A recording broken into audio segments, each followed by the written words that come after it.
Kennedy for her work in this wonderful series, this business breakfast series. Everybody have a great Valentine's Day yesterday? Yeah. It was my job to prepare dinner, so what I did was I had takeout at Chow's with Zeph. Zeph Dejovic is the proprietor at Chow's restaurant. Let's welcome Zeph to Concordia. My wife loves Zeph's cooking there at Chow's, so we went to Chow's. About a year ago I was at Chow's, and Zeph said to me, "There's a guy I need you to meet." And he took me over to a table where there was this very debonair gentleman, and he had a great suit coat on. I said to him, "I really like your suit coat. What kind of work do you do?" And he said, "Well, you know, I work for a clothing company," is what he said. And he gave me his business card, and I said, "I've never heard of it. PVH, what is PVH?" And he said, "Well, turn the card over." So I turned the card over, and he had a few brand names on the back side of the card, like Tommy Hilfiger. Yeah, this, by the way, is a Tommy Hilfiger suit. Yeah, thank you, sir. Yeah. And he also had on the back of that card, Calvin Klein. I may or may not be wearing Calvin Klein as well, underneath the Tommy Hilfiger, okay. And then he had another name, Speedo, Van Heusen, Izod. Now, I've heard of some of those brand names. So we began to talk, and Monique asked him if she could get some shopping deals with him. And so the conversation took off, but we are just excited and delighted to welcome to campus Manny Chirico. Manny Chirico, since 2006, has been the chairman and CEO of PVH. This is a $9 billion, with a B, dollar company in terms of annual revenues. They have 36,000 associates, which is what they call people who work for them, 36,000. John is one of them. John works at PVH. And they work in 40 countries around the world. This is one of the world's leading clothiers and retail companies in the world. And it has only grown under Manny's leadership. One of the things that they say about Manny is that he embodies the values of PVH. Listen to some of these values. Accountability, integrity, passion, that's one of our values here at Concordia, passion, purpose, and service. Passion, individuality, partnership, philanthropy. In fact, Manny personally is very philanthropic. He is a big supporter of Ronald McDonald House. He's on the board of Fordham University. He is also on the board of Save the Children and Montefiore Hospital. Let me just read you a paragraph about Manny. Born and raised in the Bronx, Manny graduated from Fordham's Gabelli School of Business in 1979. Manny was named Father of the Year by the National Father's Day Council in 2018, honoring his deep dedication to his family, including his wife, 3 sons, and grandchildren. He is known to be an avid sports fan and a golfer. He often quotes the late legendary football coach Vince Lombardi. It doesn't matter how many times you get knocked down. What matters is how many times you get back up. Exactly. Ladies and gentlemen, colleagues, students, let's give a warm Concordia welcome to Manny Chirico.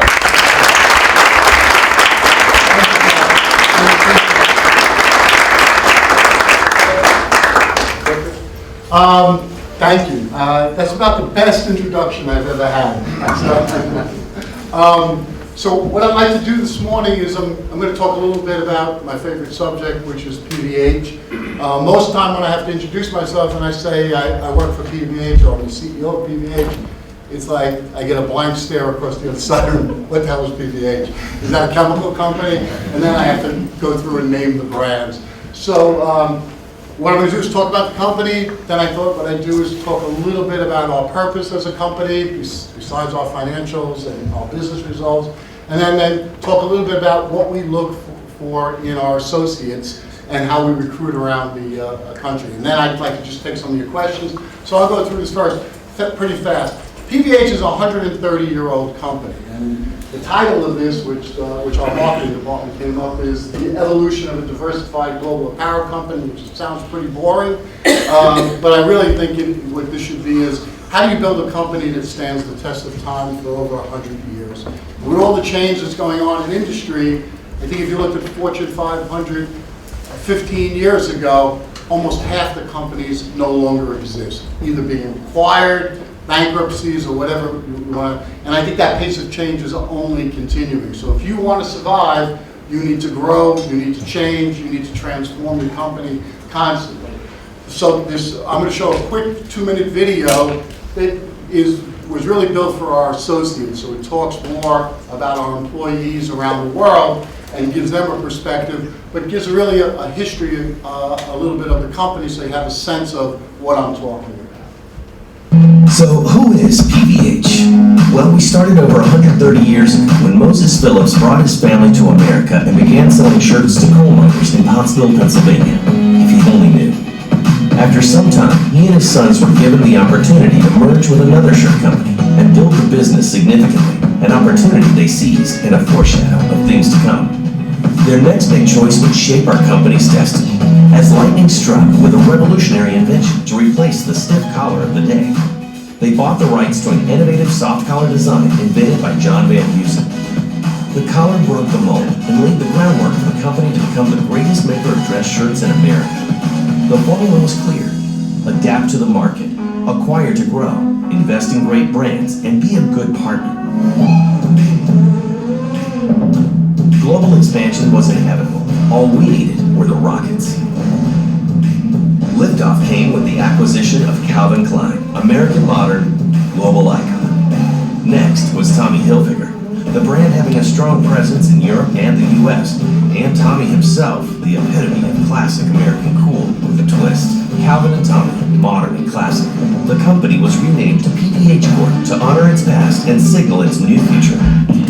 By 2013, we rise to become the second largest apparel company in the world, with revenues climbing, our global presence gaining, our financial reputation undeniable. With each step taken, the company's never lost sight of the fact that our success is directly due to the commitment of some of the most talented people in the world.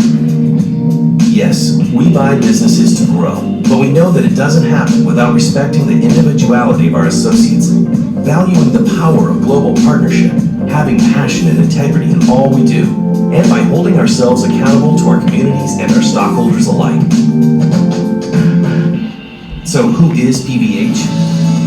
We are more than 36,000 associates, generating nearly $9 billion in yearly revenue across 40 countries, designing and sourcing hundreds of different products to sell at over 20,000 points of sale to millions of customers. But the journey that started over 130 years ago could not continue today without the powerful brands we have. And you. Who is PVH? We are PVH. Okay, so the company has a rich history, and if you were to go back to the early 2000s, the company's name at that point was Phillips Van Heusen, and it was basically a domestic U.S. manufacturer and designer of moderate men's brands, brands like Van Heusen, brands like Izod and Arrow.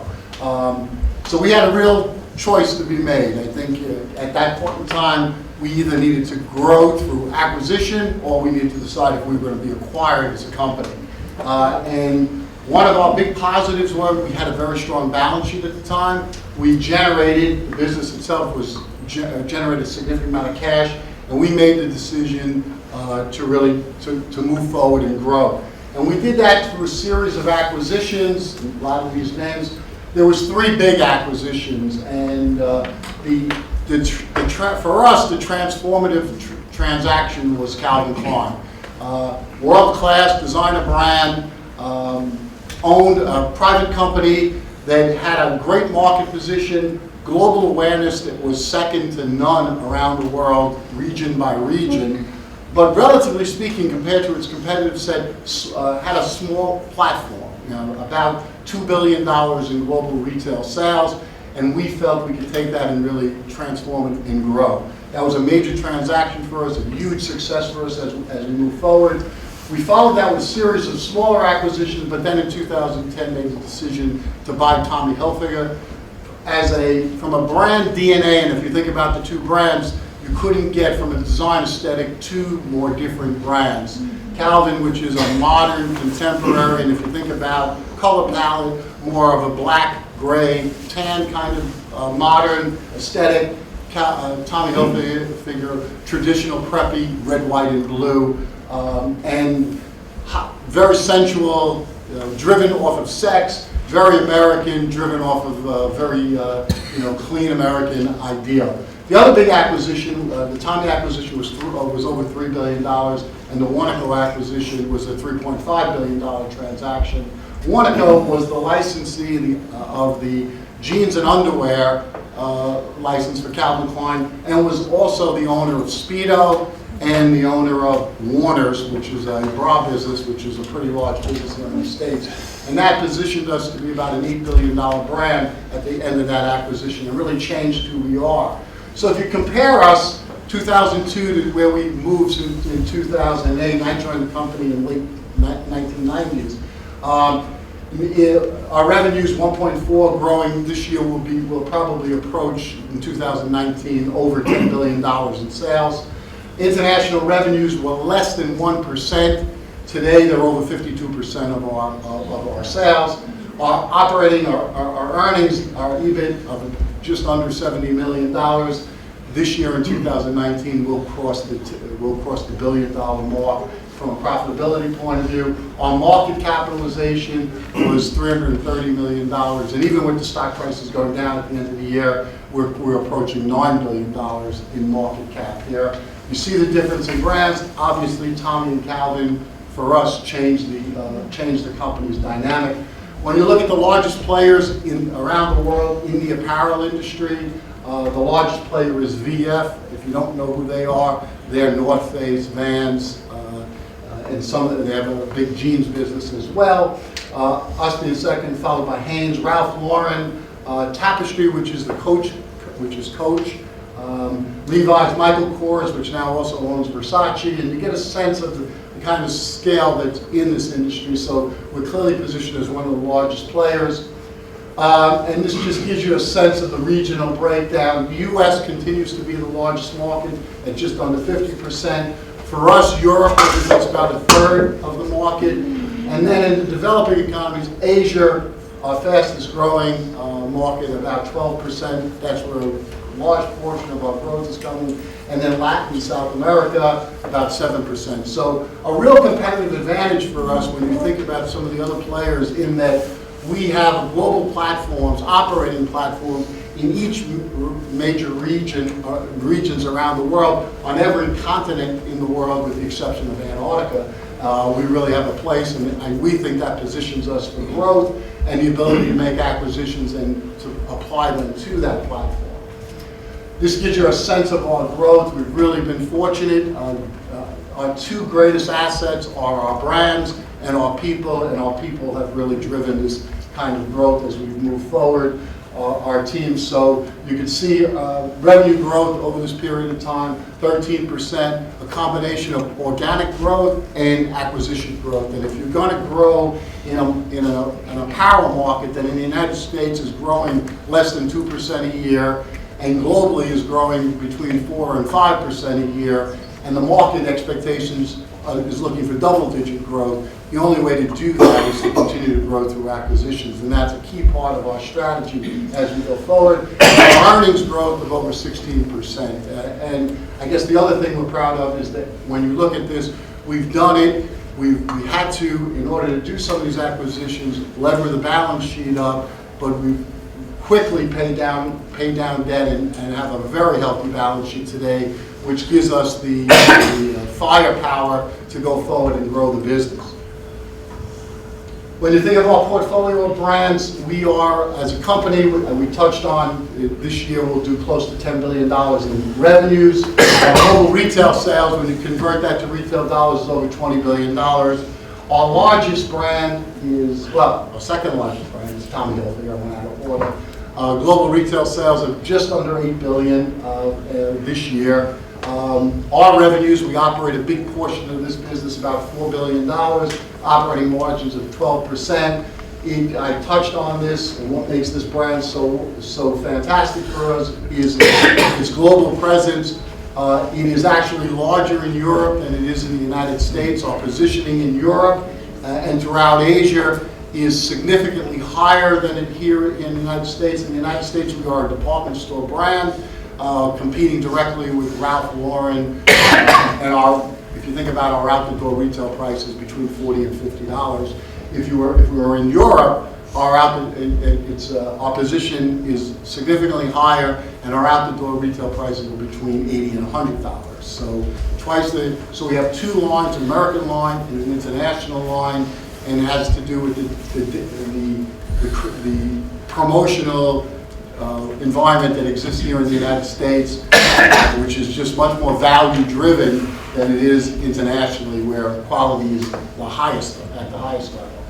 Talking about Calvin Klein, it's about a $9 billion global retail business based on retail sales. By far, the largest market is the United States. 57% of the business is being done there. When you think about a big opportunity for us is the European market. The brand there it's every region of the world. Calvin is larger than Tommy, just as a reference point.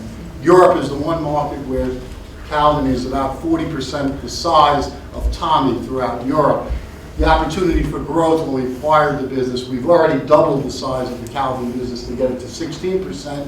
We think that there's another $1 billion in sales that we can do in Europe based on the footprint that's there and the growth of the brand. So it's a big growth vehicle for us. And then a really tremendous position throughout Asia. Big markets in China. We have over, in China itself, we have over 600 stores, direct to the consumer. It's a great jeans, underwear, and developing sportswear business for us. And then our heritage brands, I know for sure your parents would know who these brands are. There's a long history here, starting with Izod, which is a moderate men's brand, big golf heritage, huge position in Kohl's, JCPenney, and Macy's. Warner's, which is a women's intimate business, a very large player there. Arrow, which goes back 150 years as a brand. Speedo, which is a great swim, athleisure type of brand. Van Heusen, which is the largest dress shirt brand in the world. Jeffrey Bean, and then True, which is a digital online native. Again, in addition to that, what we're known for historically and what we have the largest business in the world is our dress shirt and neckwear business. I don't see too many ties in the audience.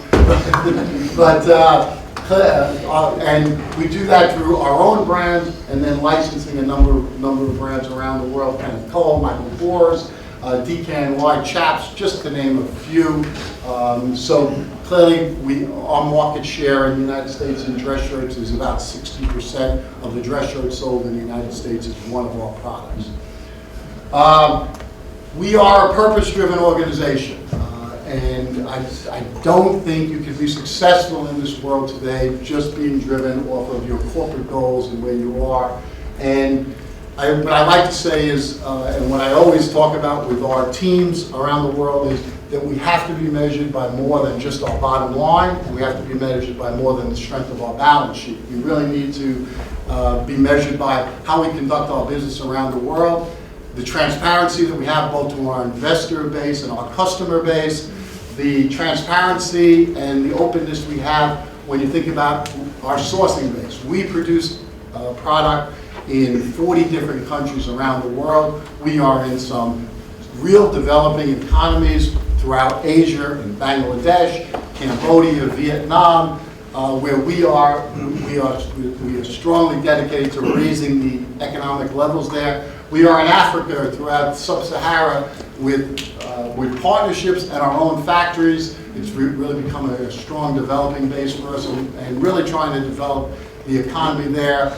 Apparel is one of those industries that usually goes in first to a market to develop manufacturing expertise.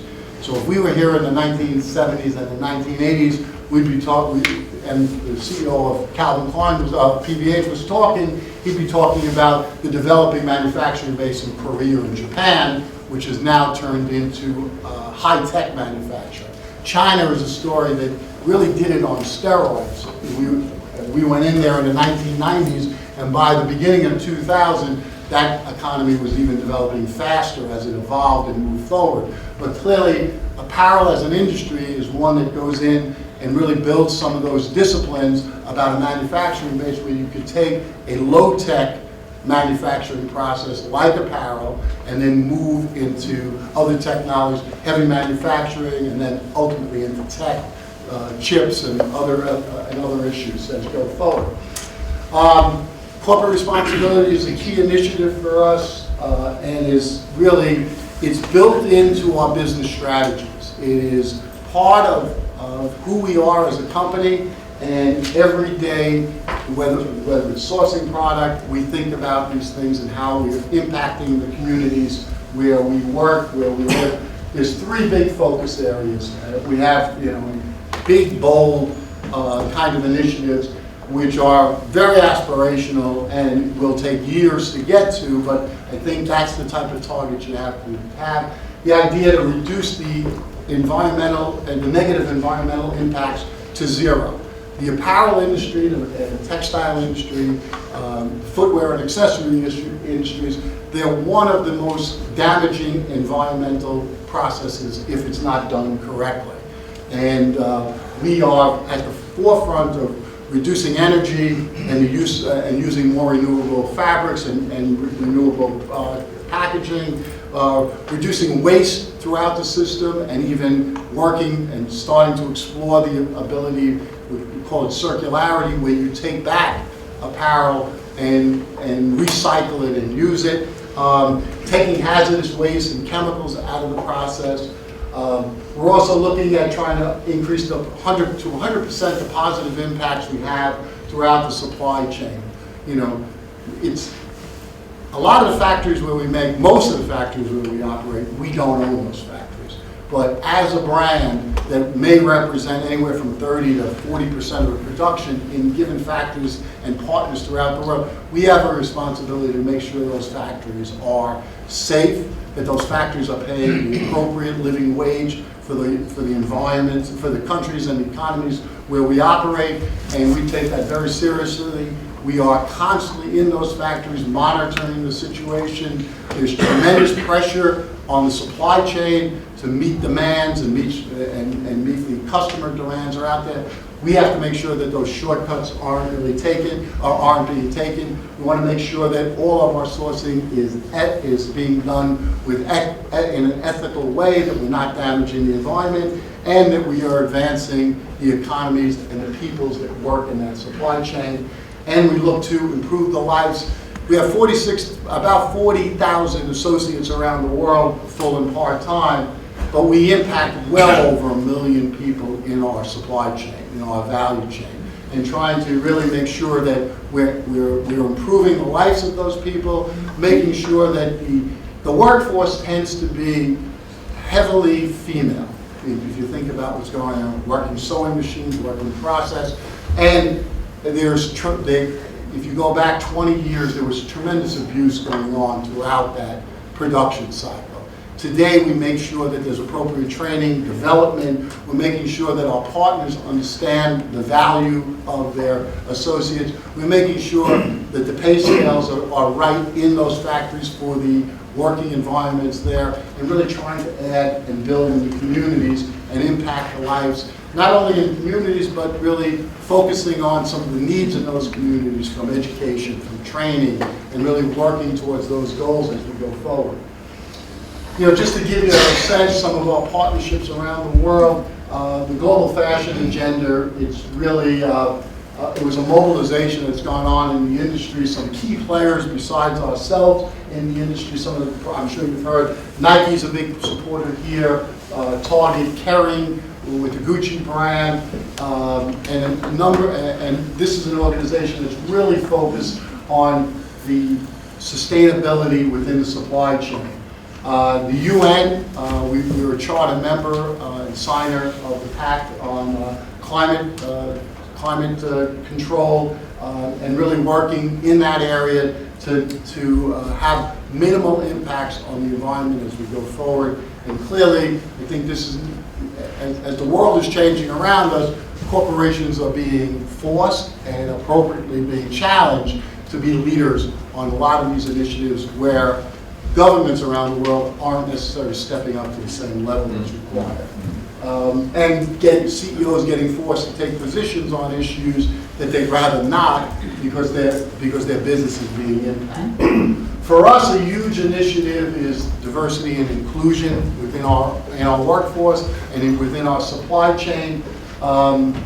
We are blessed as an industry and as a company with a large base of female workers as part of our workforce. About 60% of our workforce is female, so that gives us a great advantage over some other industries where in the tech industry the amount is only around 20 to 25%. So it gives us a great opportunity. If we were talking, that was always the case, but if we were talking here 20 to 25 years ago, it would have been 60% of the workforce is female and 10% of the senior executive positions in the company were female.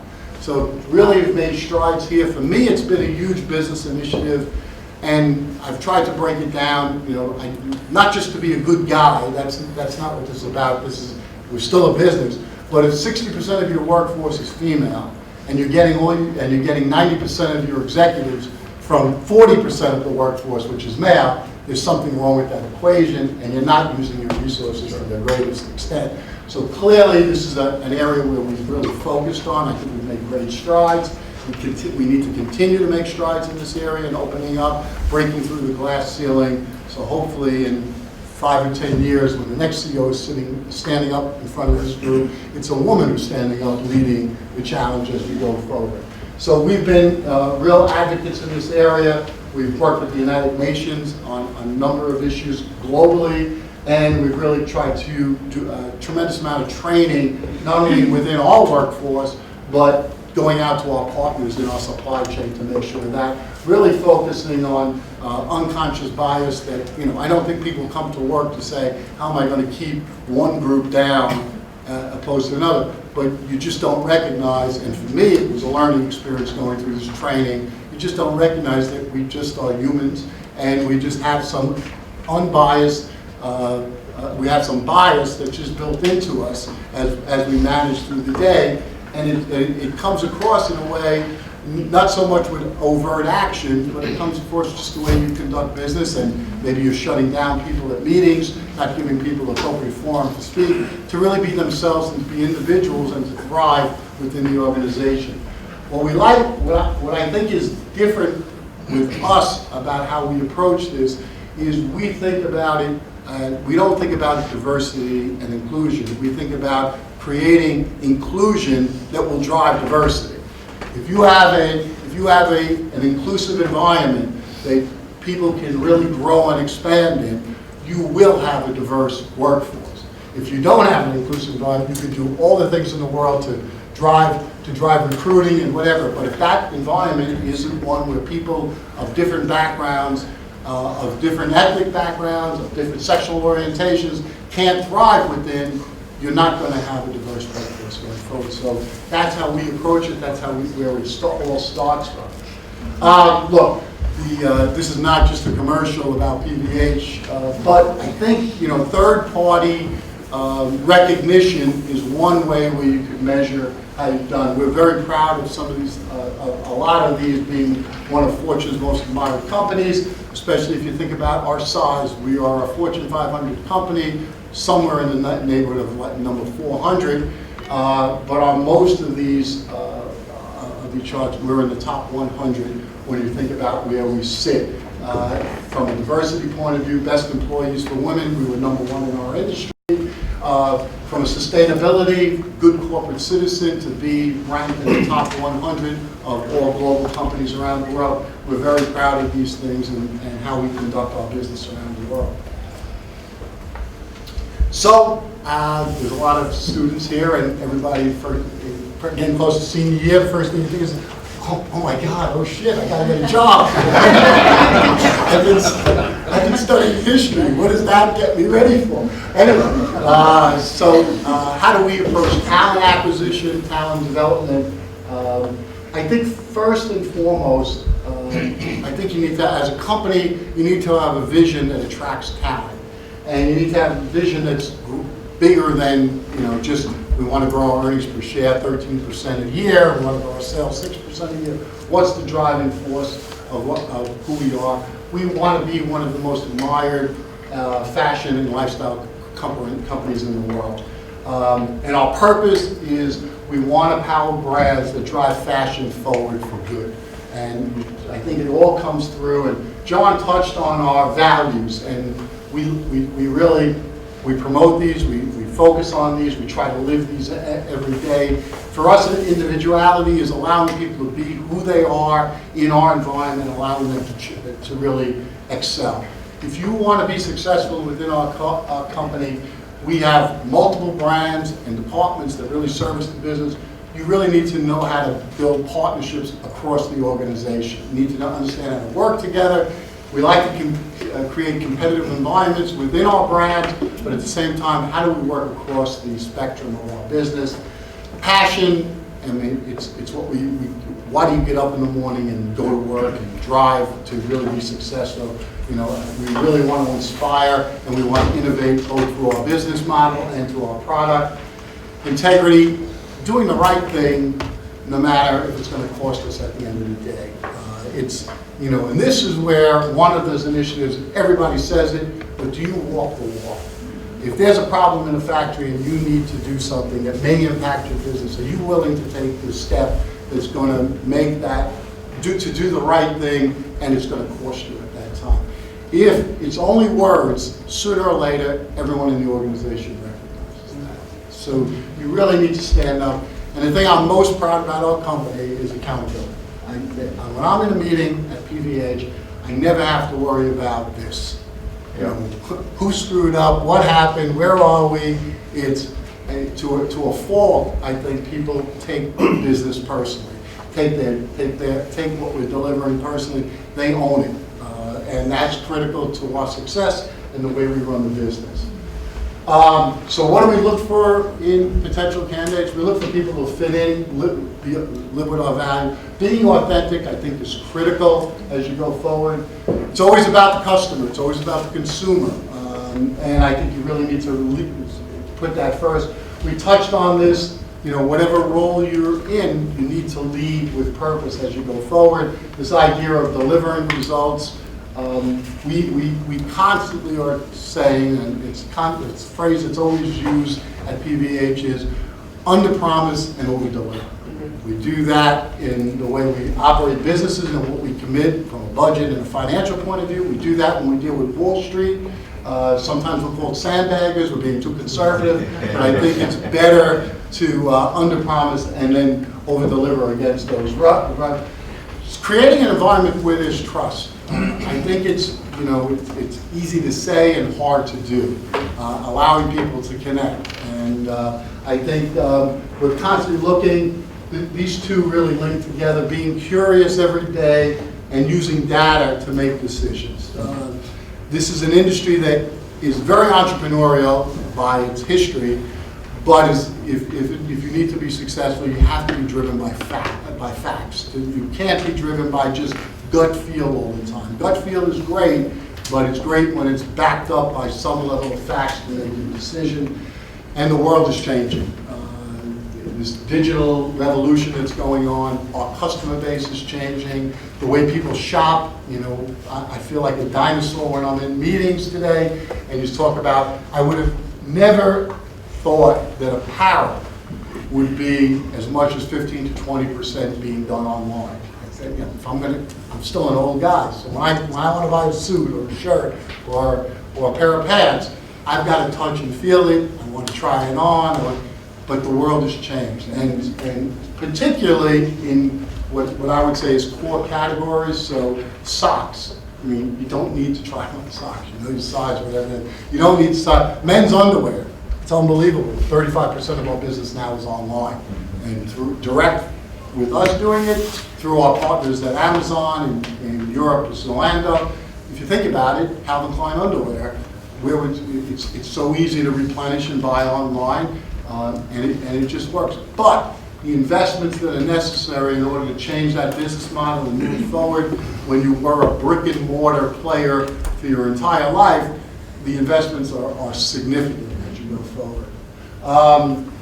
So I'll give you some tips on interviewing.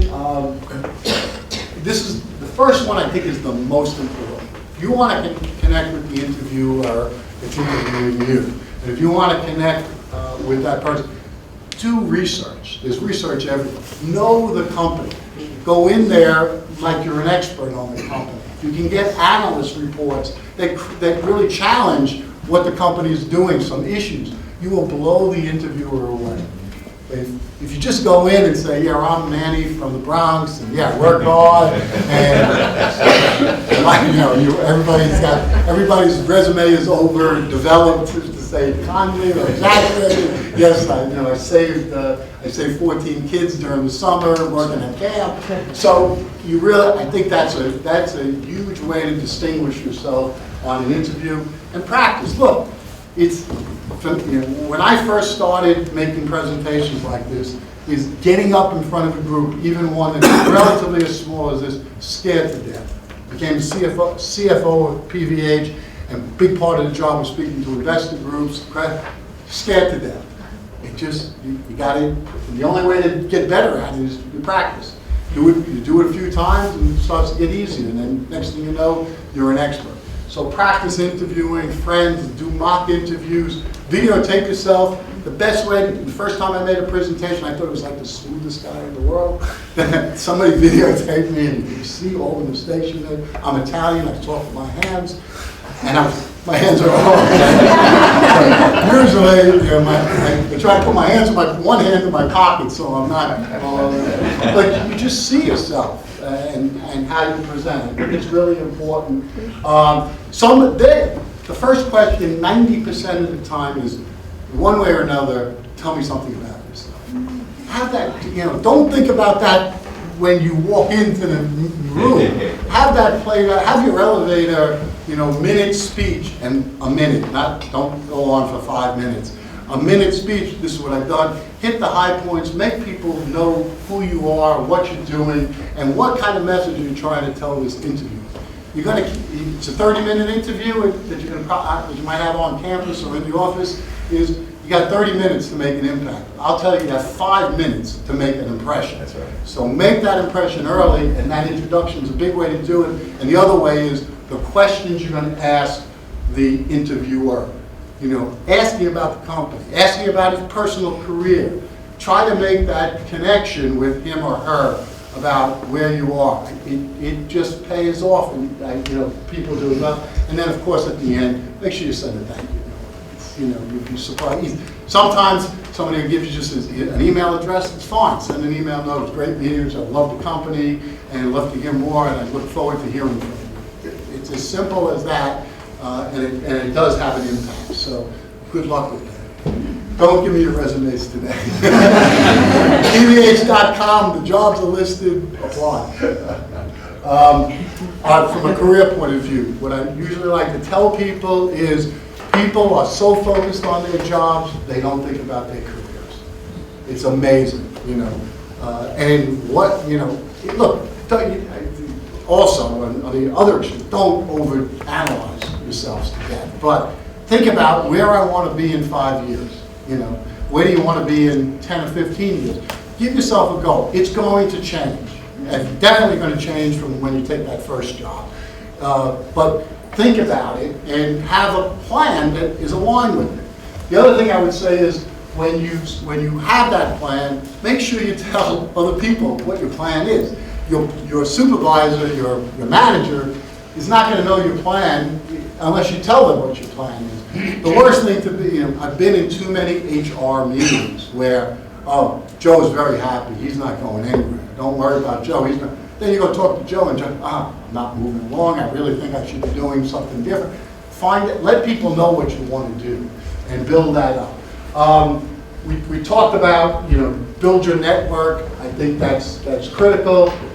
And you think about what your skill set is. If you are a finance major and you're working in the accounting department and you want to be a designer, I think you're in the wrong job, and I think you don't have the right skill set. So you'd be surprised the kind of discussions I've had where people want to really do something different, but they're sitting with a skill set that just doesn't work for what they want to do. And there's a discussion about how that might go forward. And again, we talked about a plan. I think this says it really well. Everybody's trying to be a leader, but it's really about leadership. And what's the difference? It's not about a rah-rah. You're in a meeting with 20 people. It's about what are you taking as a leadership position? What are you doing within the organization to position yourself as you go forward? It's not enough just to talk it. It's enough, what are you doing? What are you doing? You have your job. What are you doing outside that within the organization? You're sitting on certain committees. You're trying to drive some positive change going forward. How are you making an impact? But I guess if I would leave you with is make sure you have a plan to your career. Too many people just let their career happen to them as they go forward. So for me, I gave the commencement. I was fortunate enough to give the commencement speech at Fordham University last year in May. And I talked about having a life plan and how Fordham, Jesuit tradition, and the Catholic tradition, how it had a major impact on me and how I grew my plan. But I guess, so life lesson number one that I talked about was make sure you have a plan. Think about where you want to be, what you want to do. But make sure your plan is flexible, because I'm going to tell you it needs to change. Whatever you think it is, it's going to change different. Life is going to throw curves at you. Be ready to deal with it. Lesson 3 is life is hard and everybody fails. At some point in time, resiliency is the most important thing that comes up. You are going to screw up. You are going to make mistakes. You are going to fail. The question is, are you going to fail fast and are you going to get up quick? And that is a key takeaway. And I've seen, some of our best executives are ones that had terrible businesses for a period of time and really had to turn it around, or had problems within their careers and had to turn it around. Those lessons are hard learned, but probably best learned. And I would really encourage you to do it. And 3 questions. If you want to be happy in life, this is Manny Chirico's 3 questions of life. Ask yourself, what do I want out of life? What is life asking of me? But when you ask yourself, what's life asking of you, make sure you ask, what's life demanding? It has to be more than, look, we all have to take care of our families. We all have to provide for our families and want to be successful. I'm telling you, that's not enough. You need to have a career that's going to deliver more than that if you want to be happy and successful in your business career. So with that, I will open it up for any questions.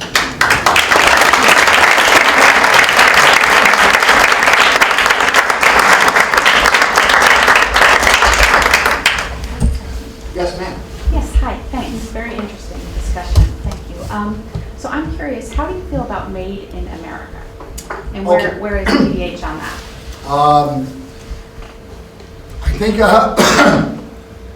I think Made in America is a great concept. I don't think it makes any sense in the apparel industry. I think there's this idea of manufacturing. Right. I think it's a bit of a fairy tale. If you sit with most people, I said, where would you rather work? You want to work in a factory, and think about an apparel factory. You want to work in an apparel factory, and we used to have 23 factories in the United States in the 1980s and the 1990s. Most of them were in the South.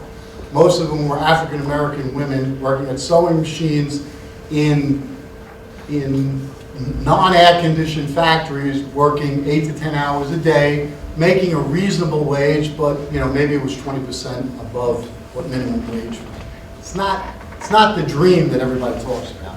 Making apparel in the United States, that's not what we should be thinking about doing. Now, there's a role for quick fashion, quick response, high some high-end fashion that could make some sense.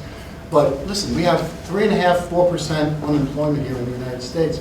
I don't think we want to create apparel jobs. I don't think we want to compete with Ethiopia, Cambodia, and Bangladesh for that job. We want to compete with China for high-tech, robotics, making automobiles, and driving the economy. We've got a huge service component to our economy. I think that's what's going to drive us going forward, and a huge digital component, I think, wherever it is. So I don't think Made in America makes a lot of sense. And the reality of it is, the consumer in the United States, if there's a dress shirt sitting here at $23, and there's a dress shirt sitting there at $21, and this is made in the United States, believe me, nobody's paying the extra $2 for the shirt. And you could, as much as you can market it and advertise it, and this is not based on gut feel, this is based on actually doing it. It's just, we are value oriented, and I think appropriately, I don't think we want to be in that kind of manufacturing. Yes, sir? Do the initials PVH stand for anything? Yes, it originally was Philips Van Heusen Company. Oh, I'm sorry. And Philips Van Heusen was the parent company, went public. We'll be celebrating the 100th anniversary, I believe, in 2020 on the New York Stock Exchange. And I think we're in the top 20 companies on the New York Stock Exchange. So we're very proud of our history. Yes? First off, Mr. Chirico, thank you so much for coming to Concordia. And I'm so glad that you're talking about corporate responsibility, because one of the pillars of our business program, and we have a lot of business students in the room, is ethics and corporate social responsibility. So thank you for this.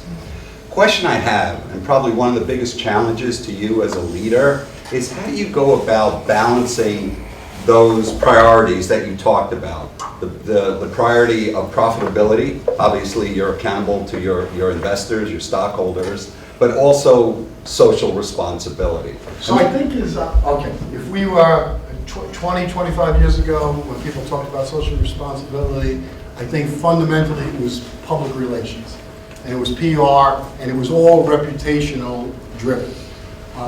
And Milton Friedman, there was economists out there that would say the role of the corporation is to return profits and monies. The sole role of corporations is to return profit and money to their shareholders. Probably didn't say that as well as he did, but that was it. And that was the balancing that was going on. I think what we've learned is the fundamental issue. You're a corporation, you're public or you're private, you're owned by owners. You can't do any of the great things that I talked about unless you first are delivering appropriate returns for your shareholders. So we could talk about all the great things we want to do. We could talk about that we want to give back to the communities where we live and where we operate in. And we can talk about all the things we want to do for the people in our supply chain and our corporation. But if we're not profitable, if we're not successful as a company, those things won't be enough.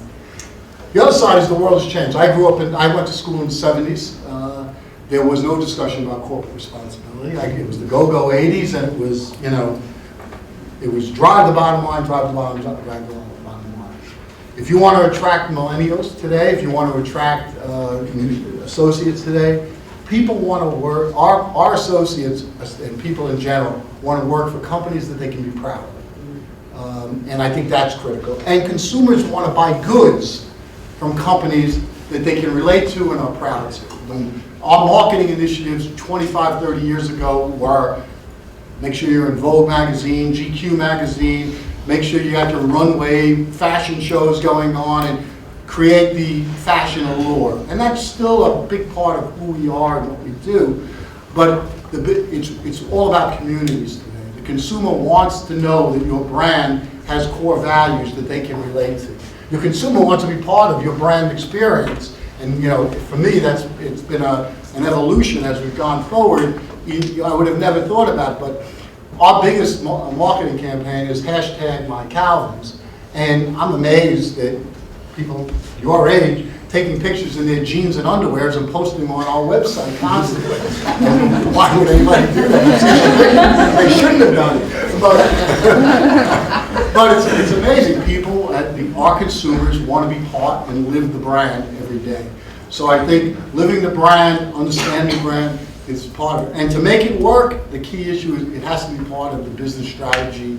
So when you're talking about your sourcing plan, you're talking about some of the issues that you're dealing with day to day in that channel, some of the problems. If you're making 1 billion pieces of apparel around the world, I can assure you there's some factory where we have some goods in that is not doing everything that they're supposed to be doing. And we need to be vigilant about that. We need to also recognize that's going on and continuing to build, having a level of continuous improvement in that process. Hope I answered. Yes, ma'am? So I know that Parsons first-year students are required to take a course on sustainability, regardless of what their concentration is, but that's a big push right now in the design industry. I'm curious, is PVH doing anything with programs like Parsons or FIT or other schools to really kind of raise up that next generation of designers so they're coming into the industry with that sustainability and linkage? We do a lot of recruiting from the schools. I sat on the board of FIT. We have other people sitting on the board of Parsons. We are actively involved in developing the talent in the industry on the fashion side, in particular design and planning, a number of those real technical areas. And it's clearly, we are really moving the curriculum towards that, in a big way. Because it's just, you really need to understand that as you come into the whole environment, and we want people thinking the right way and balancing a lot of the issues.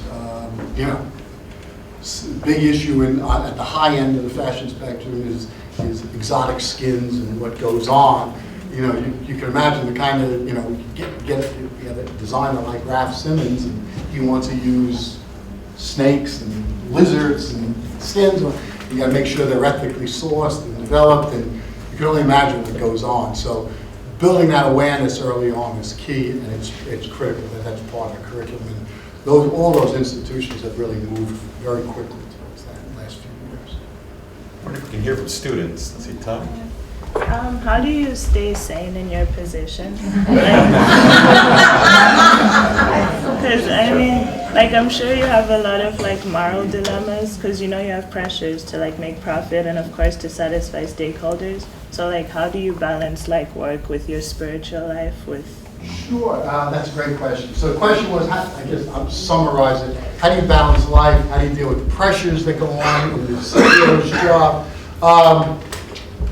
I think first, I think it's important that, and I think this is especially for senior executives, is that you don't define yourself as a person by the job and the position. It's really nice a lot of times to be the CEO. You walk into a room, you say a joke, everybody laughs. You want to go to a Knicks game, all of a sudden tickets show up. So there's really some good things, but don't fall in. I guess what I'm trying to say is don't fall into the trappings of the job and try to be true to who you are and yourself. Try to take advantage of those things. We're all humans, and I enjoy it.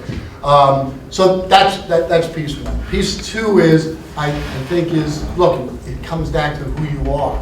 For me, my family is the most important thing in my life. It's the center. My faith, Catholic educated from grammar school through college, Jesuit trained.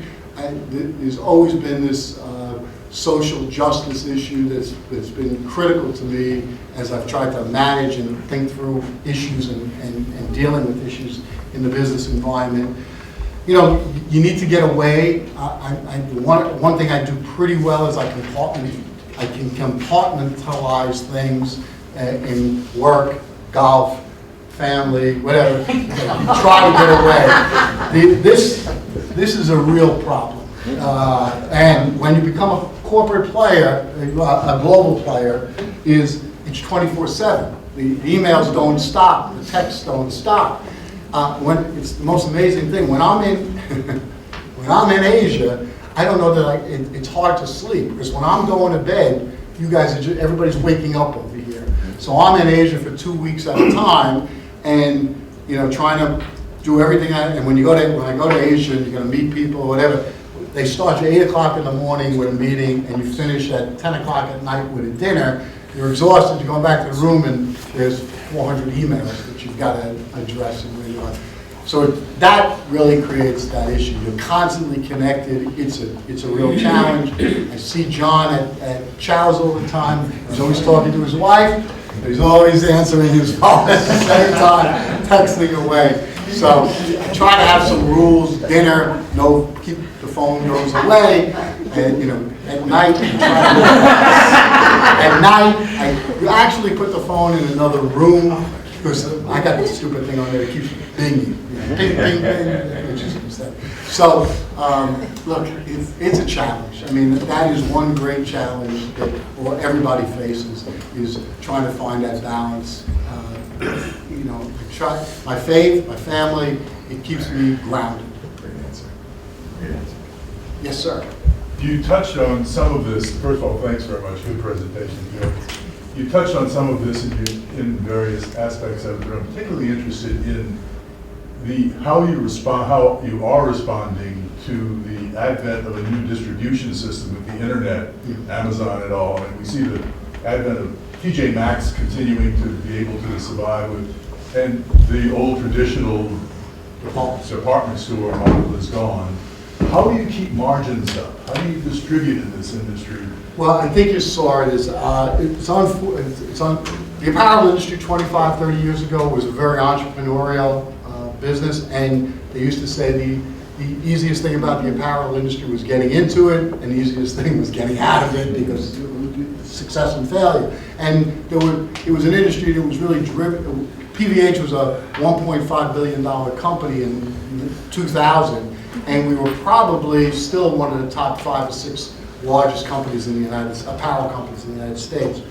So what's happened is the consolidation that's happened in department stores and what's happened in the retail channel and the pressures on costing and value has forced more and more consolidation. So I think that's fundamental to one issue, how we've done it. Bigger is better, scale is critical. We try to balance that with anything that touches the consumer from a brand point of view needs to be separate and distinct, meaning marketing, sales, design. Anything that's centralized, back office, systems, warehousing needs to be centralized, and you need to get every penny out of your system. That's one. So that was your question is very complicated. The whole department store channel, 10 or 15 years ago, department stores, this was a bar graph, department stores would be this big if you added them all up, and the value channel, this TJ Maxx, Ross Store, Burlington, these discounters would be this big. Well, today it's this, and it's a real issue to manage. How do you keep? You need to, if you want to be profitable, you need to figure out how to do some level of business with those discounters, but protect your brand at the same time and your positioning of your brand at the same time. And it's no easy feat. We do it through a combination of trying to balance those two channels, plus our own stores around the world. It's more of an issue in the United States than anywhere else. I think it's going to proliferate across the globe. But if you go to Europe, there isn't nearly. TK Maxx is in the UK and in Germany, and then kind of dissipate. If you go to Asia, it's even smaller than that. So, and that's part of the reason why you see these significant price variations. You know, Tommy Hilfiger, $45 for a knit shirt here. Tommy Hilfiger in Europe, 80 euros for a knit shirt. It's not the same knit shirt, it's a higher quality, but consumers have a reference point that they're willing to pay. And I think the value channel is really competing. And that's why I think so many of these fast fashion companies like H&M haven't been really that successful here in the States, because we have fast fashion everywhere, be it Kohl's, TJ Maxx, whatever. There's great product and great prices in the pipeline. So the U.S. market is a real challenge. The internet is a pain in the ass. It's very expensive. You know, if you're selling a $300 item to a consumer, it's great. You know, margins are fine, the dollar margins are great. If you're selling a $7.99 women's bra for Warner's, I don't know how you make a lot of money packing up one bra, somebody's got to pack it, somebody's got to package it, then you have to ship it. Nobody wants to pay for shipping. How do you compete? You know, and especially, you know, look, and I'm not going to, Amazon's one of our big customers, but you have to compete with Amazon. So the bar keeps getting raised from a service point of view. What 4 days shipping was fine 5 years ago, 6 years ago. If you can't get it to somebody in 2 days, you got a real problem. So the demands, the system implications, the channel implications with, you know, Macy's is not thrilled that we're on Amazon. Those things are every day. It's why I need to play golf and go to church. One more question from a student. Okay, yes, ma'am. Yeah, what exactly do you look for when you acquire companies? Because your vision says you want to be the most admired fashion company. So do you look for like the best balance sheets or like something that fits your image? I think it's all, when you're doing acquisitions, it's first and foremost, whatever you're going to pay for that acquisition is what are they bringing to the table that you don't do today? And it could be a great brand. And that's what we first and foremost look for. It needs to be a great brand that we think can grow and expand. We kind of, you know, if somebody's screwed up operationally, but the brand is healthy, that's the best acquisition we can make. Because we think we can, usually we think we could fix it. You know, we could source the product as well as anyone, we can distribute it, we can get to the customer. So if there's a problem in the back with the business, that would create an opportunity. And then it's always about a value story. What are you going to pay? And what's an appropriate value? And, you know, 9,000 bankers coming in to tell you what you should pay and how it works. So if you're going to be, you know, we got a whole thing on what makes a successful acquisition. But yeah, I think there's two key things. One is the business plan really has to make sense and work. And two, it has to fit culturally. If you're going to buy something that's not going to fit culturally, then you better have a plan that you're going to blow it up and then put it into your culture. But if you're going to buy something that you're really going to plug into your platform, your business, then culturally that company has to stand for the same thing you do. You have to have a meeting of the minds with the management teams that we're on the same page. Otherwise, you know, I think that's where most acquisitions fail. Because, look, everybody knows how to do due diligence. Everybody, you have smart people around the table who do an acquisition. Where they totally underestimate what is going to make an acquisition successful is how the two cultures are going to come together, especially if you're going to need that company to continue in some form that they are today, and you want that employee base going forward. If you're buying something to blow up and just put on your platform, that's one thing, but that's usually a very small acquisition, usually with an acquisition. So you're really looking at the talent and what's coming in and how they fit into your organization. So John, I wanted to thank you.